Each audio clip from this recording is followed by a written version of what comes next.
I'm Logan Crawford, and right now on the Spotlight Network, we're diving into a heartwarming collection of stories perfect for families and young readers alike. J.T. Warren's Tinker Tales. They take us to Havenswood, where Tinker the Rabbit and his diverse friends, animal friends, face life's challenges with courage and kindness. These tales not only entertain, but inspire, showing how acceptance and adaptation can lead to peace and understanding. We're delighted to have this very talented author join us here today on Spotlight. We thank the team at Atticus Publishing for helping us put her in the spotlight today. And we ask viewers like you to support authors like her by subscribing to our channel and by purchasing her amazing book. The links are below this interview. JT, great to see you here today. Welcome to Spotlight. Thank you very much for having me. You did such a wonderful job on this book. Tell us a little bit about the inspiration for it.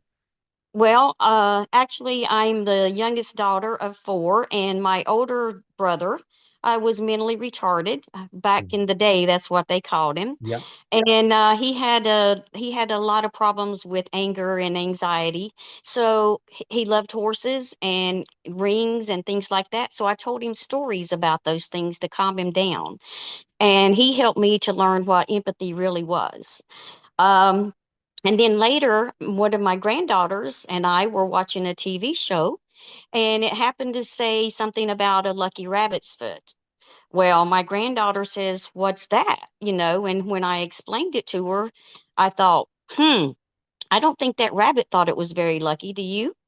And she says, "No, Nana, I don't think it did." So that's what inspired me to start writing the book. And then it's after that, it's like the animals just flooded into my head, and I just couldn't quit writing.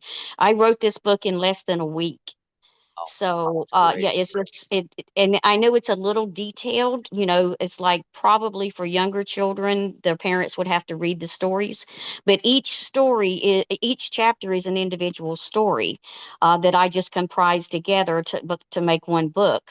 And it's actually very sweet, and it's like, to me, the characters have already came. They're alive. They're alive in my head. They need to be on like a TV screen or something. There's so many different avenues that these kids that have these disabilities, they don't really have anybody or anything to connect to. But these animals show that you can have these disabilities and you can still have these great big animals that help take care of small animals once they learn that they can be adaptable. So I'm Absolutely. just trying to get the word out that these children are they deserve to have some attention. It's like, for some reason, people don't really want to talk about mental illness or things like that. And unfortunately, children have mental illnesses, and then other children make fun of them. I mean, I grew up all my life with these people saying, "Oh, you're retarded, you're retarded." And they didn't know how hurtful that really was, because I did have someone in my family that was like that.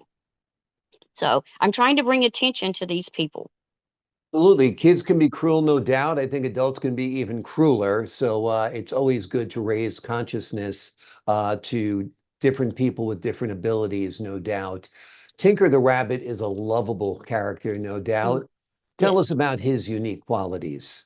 Well, he was actually out in the woods. They have this little community called Havenswood, and they all have this what they the way they live is they have a community garden, and most of the animals work in the garden, and they share all the food, and that way they have it for the winter months as well. So Tinker was out in there, playing around, and he happened to get caught in a hunter's trap, and he was able to free himself, but he lost his foot in the process. So he was very depressed. He just didn't want to play with the other animals or anything, and he just wouldn't do anything until his older sister made him this little sling to put on his foot so that he could get out there, and that brought up he was feeling better. His energy, he got back out there with the other animals, and that's when he noticed that other animals had problems too, and that's when they started helping each other really and accepting each other. Those are great life lessons, great morals, great ethics for children to learn. And I guess that's part of your mission, right? Educating the next generation. Yes. Yes. Have you had the opportunity to read this book to any children? Yeah, yes, yes. I actually have grandchildren, and each one of them have it, and they kind of help me inspire other, other stories. So in my next book, it's going to be about a little dizzy deer.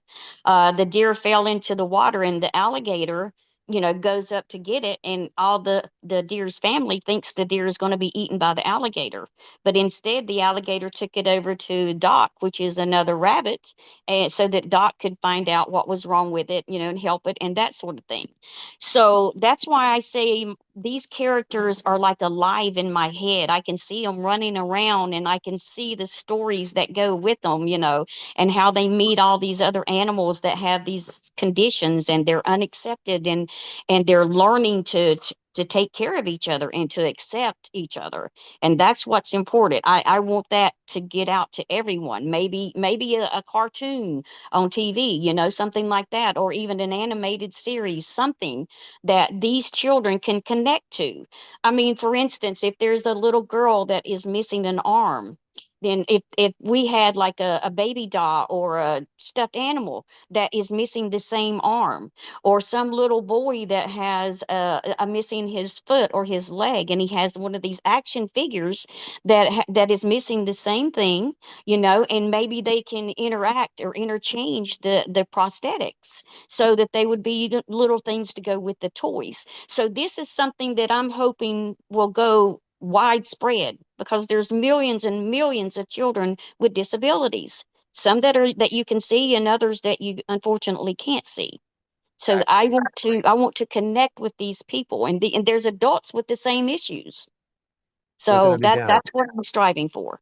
Yeah, and children who have differing abilities need role models also, and they Right. need toys that look like them, that represent them. And I think that's a great idea. And I think that's the beauty of your stories, no doubt. And Nickelodeon, Disney, any of you platforms out there, here's a great story that's ready to go with wonderful characters, with empowering themes. And I think this would be a great animated series as well. So fingers crossed, the word is out there. Hopefully, it does get picked up by somebody.